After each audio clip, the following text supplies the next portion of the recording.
Hello everyone, welcome to my channel the velocity. मेरा नाम है रोमन और आज हम डिस्कस करने वाले हैं air cooled, liquid cooled and oil cooled engines के बारे में। सो टू व्हीलर्स में तीन टाइप के कूलिंग सिस्टम होते हैं। एक होता है एयर कूल्ड, दूसरा होता है ऑयल कूल्ड, तीसरा होता है लिक्विड कूल्ड। तो फर्स्ट एयर कूल्ड। अब air cooled most basic cooling method है। इसमें क्या होता है कि इंजन आपके आउटर सरफेस पे जो एटमॉस्फेरिक एयर फ्लो होती रहती है वो जब लगती है तो उससे इंजन ठंडा होता है। अब उसमें क्या होता है, जो आउटर सरफेस होती है उसका सरफेस एरिया बढ़ाने के लिए एक फिन्स लाइक स्ट्रक्चर उसमें ऐड करते हैं, तो उससे आउटर सरफेस एरिया बढ़ जाता है। अब उससे क्या होता है, हीट ज़्यादा फैल पाती है और ज़्यादा एयर इंजन के आउटर सरफेस पे टकरा पाती है, जिससे इंजन ठंडा होता है। ओके, अब ये सबसे ज़्यादा कॉस्ट इफेक्टिव है तीनों मेथड में से जो मैंने आपको बताया, और इसमें कोई भी आपका एडेड कूलेंट या एक्स्ट्रा इंजन ऑयल नहीं यूज़ होता है, तो इसका मेंटेनेंस भी ऑलमोस्ट ज़ीरो है।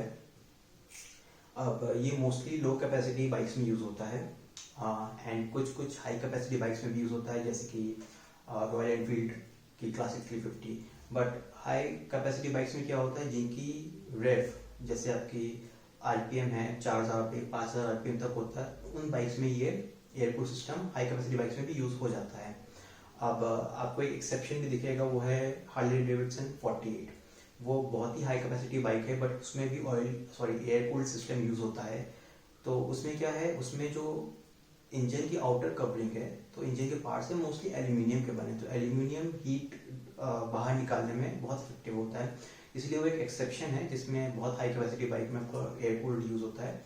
बाकी नॉर्मली आपके लो कैपेसिटी बाइक्स में ही एयर कूल्ड यूज़ करते हैं। और जैसे आप किसी भी हाई कैपेसिटी बाइक में यूज़ भी कर रहे हैं तो उसका जो रेव है वो लो ही रहता है, मतलब वो बाइक 4000 5000 आरपीएम तक जाती है। बट फिर भी रिकमेंडेड नहीं रहेगा कि हाई कैपेसिटी बाइक आप एयर कूल्ड इंजन के साथ लें, क्योंकि उसमें क्या होता है, उसमें ज़्यादा ट्रैफिक में इंजन बहुत ज़्यादा हीट होता है। क्योंकि ज़्यादा ट्रैफिक में क्या होता है, जो एटमॉस्फेयर एयर होती है वो ज़्यादा इंजन तक तेज़ स्पीड से नहीं आ पाती है, तो इंजन बहुत गर्म होता है और फिर उससे आपके जो राइडर है उसके लेग्स पे अनइजीनेस फील होता है, उसके लेग्स पे हीट फील होता है। और ये जो तीनों में है, ये एयर कूल्ड जो है लीस्ट एफिशिएंट कूलिंग मेथड है तीनों में, और इसमें नॉइज भी होती है, वाइब्रेशन भी होता है उसके इंजन में। और एयर कूल्ड बाइक्स को आप बहुत ज़्यादा डिस्टेंस तक नहीं चला सकते हैं। नेक्स्ट आता है ऑयल कूल्ड इंजन। ये एयर कूल्ड इंजन और लिक्विड कूल्ड इंजन के बीच का मेथड है कूलिंग में, बीच का आई मीन आपके एयर कूल से ज़्यादा एफिशिएंट है कूलिंग में और लिक्विड कूल से कम एफिशिएंट है। अब इसमें क्या होता है, इसमें आपका एयर कूलिंग सिस्टम जो मैंने एक्सप्लेन किया एयर कूल में वो तो होता ही है, बट उसके साथ एक ऑयल कूल सिस्टम होता है। अब ऑयल कूल सिस्टम में क्या होता है, इंजन से ऑयल फ्लो होता है ऑयल कूलर की तरफ। ऑयल कूलर एक्सटर्नली माउंटेड होता है कहीं यहाँ पे, तो होता है इंजन से ऑयल निकला, जो गर्म ऑयल है वो निकला, ऑयल कूलर पे गया। ऑयल कूलर भी उसमें एटमॉस्फेरिक एयर ही यूज करता है, बट एटमॉस्फेरिक एयर यूज़ किया जो हवा आ रही है नेचुरली, उससे ऑयल रोटेट होकर ठंडा हुआ, फिर वापस इंजन में गया। तो इससे क्या होता है, एयर कूलिंग मेथड के जो बेनिफिट्स वो तो मिल ही रहे हैं, साथ में आपको ऑयल भी ठंडा हो रहा है ऑयल कूलर से। इसका भी आपका इसकी एफिशिएंसी एयर कूल मेथड से ज़्यादा है, बट लिक्विड कूल से कम है।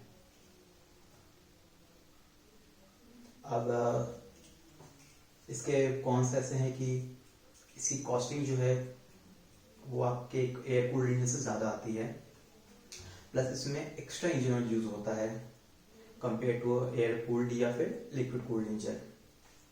क्योंकि जब ऑयल सर्कुलेट करता है इंजन के बाहर, तो इंजन के अंदर का भी ऑयल लेवल मेंटेन करना होता है, तो इसलिए इस टाइप के बाइक में ऑयल कूल्ड बाइक में इंजन ऑयल भी ज़्यादा यूज़ होता है। तो आप जब भी सर्विस कराएंगे तो आपकी ऑयल जो बाइक में डलेगा वो ज़्यादा होगा, तो उससे आपकी थोड़ी सी सर्विस कॉस्ट हाई हो जाएगी। और इसमें भी नॉइज और वाइब्रेशन ज़्यादा होते हैं compare to liquid cool engine.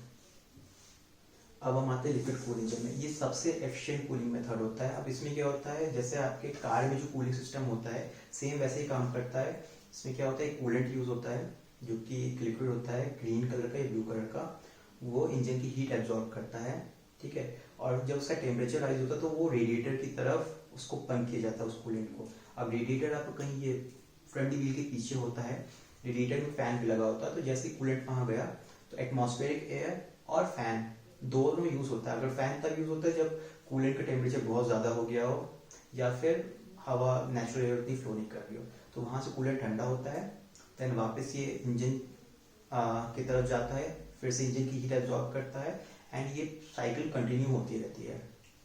अब इस साइकिल से क्या होता है कि इंजन का एक ऑप्टिमल टेम्परेचर मेंटेन रहता है, इंजन एक अच्छी एफिशिएंसी के साथ काम करता है। ये आपका लॉन्ग राइड्स के लिए बहुत आइडियल है ये लिक्विड कूल सिस्टम। और ये लिक्विड कूल सिस्टम ज़्यादा एफिशिएंट होते हैं, ज़्यादा क्वाइटर होते हैं, उसमें वाइब्रेशंस कम होती है, क्योंकि इसमें इंजन के अराउंड एक चैम्बर होता है जिससे कूलेंट फ्लो होता है। तो इससे क्या होता है, एक्स्ट्रा चैम्बर्स क्या होता है, वाइब्रेशन कम हो जाती है, नॉइज कम हो जाती है इंजन की। और most liquid cooled engine bike जो होती है वो टेम्परेचर वॉच के साथ आती है, जो कि आपके डिस्प्ले में रहता है, तो उससे आपको ये पता रहता है कि आपका जो इंजन का टेम्परेचर है वो आइडियल टेम्परेचर है या फिर ओवर हीट हो रहा है इंजन। तो अगर आपको ओवर हीट हो रहा है तो आप बाइक वहीं पे रोक के आप अपना कूलेंट चेक कर सकते हैं, या फिर बाइक को थोड़ा ठंडा होने के लिए रोक सकते हैं थोड़ी देर। अब इसके नेगेटिव पॉइंट्स ये हैं कि ये कॉस्टलीस्ट है तीनों में, तीनों जो मेथड होता है उसमें सबसे कॉस्टलीस्ट ये आता है। और इसमें एक कूलेंट होता है, एडेड कॉम्पोनेंट है, कंज्यूमेबल है, तो उस टाइप की मेंटेनेंस कॉस्ट थोड़ी सी बढ़ जाती है। और अगर कूलेंट लेवल कम हुआ और आपने बाइक पे आपकी वार्निंग टेम्परेचर को की वार्निंग भी आपने इग्नोर कर दिया, आपने ध्यान नहीं दिया, तो हो सकता है कूलेंट लेवल कम होने की वजह से इंजन ओवर हीट हो और उसकी वजह से इंजन सीज भी हो सकता है। तो ये आपको ध्यान रखना है कि आपको कूलेंट हमेशा एक ऑप्टिमल टेम्परेचर में मेंटेन रहना चाहिए। तो अब आपको जो बाइक खरीदनी तो आप कौन सी लें? तो पहली बात, आपने जो बाइक से लिखी उसमें आपको मैन्युफैक्चरर या कंपनी आपको ये ऑप्शन नहीं देंगे कि सर आप इसमें एयर कूल ले लें या फिर लिक्विड कूल ले लें या फिर ऑयल कूल ले लें। उसमें जो मेथड आता है वो आपको वही लेना है। बट मैं आपको ये सजेस्ट करूँगा, अगर आप कोई फुल्ली फेयर्ड बाइक ले रहे हैं तो उसमें आप लिक्विड कूल्ड इंजन ही लें। मैंने एक फुल्ली फेयर्ड बाइक देखा है, मैं कंपनी का नाम या मॉडल का नाम नहीं लूँगा जस्ट इन केस वो फ्यूचर में अपडेट कर दे तो आपको इन्फॉर्मेशन फॉल्स न लगे। तो वो फुल्ली फेयर्ड बाइक थी 150 सीसी, उसमें उन्होंने एयर कूल्ड सिस्टम दिया है एंड वो प्रीमियम सेगमेंट की 150 सीसी। अब 150 सीसी में अगर फेयर बाइक ले रहे हैं तो ऑब्वियसली उसका प्राइस भी अच्छा होता है, हायर साइड होता है, फिर भी वो एयर कूल्ड दिया। एंड सेम बाइक का 250 सीसी में भी आता, सेम कंपनी की सेम मॉडल 250 सीसी में भी आई थी, उसमें उन्होंने ऑयल कूल्ड सिस्टम दिया।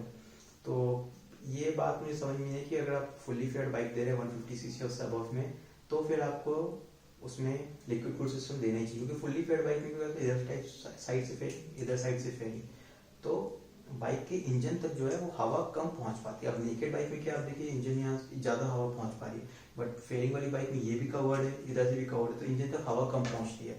तो अगर फेयरिंग वाली बाइक ले रहे हैं तो उसमें आपका लिक्विड कूल्ड सिस्टम होना ही चाहिए। और अगर आप कोई बाइक ले रहे हैं जिसमें आपको लॉन्ग डिस्टेंस जाना है, पहली बात तो 150 सीसी से कम वाली बाइक में किसी में भी आपका ये लिक्विड कूल्ड सिस्टम नहीं आता except for RC 125, KTM RC 125। तो अगर कोई 150 सीसी से कम की बाइक ले रहे हैं तो उसमें आपको मोस्टली एयर कूल्ड सिस्टम ही देखने को मिलेगा, किसी किसी में ऑयल कूल्ड मिल सकता है, आई एम नॉट श्योर।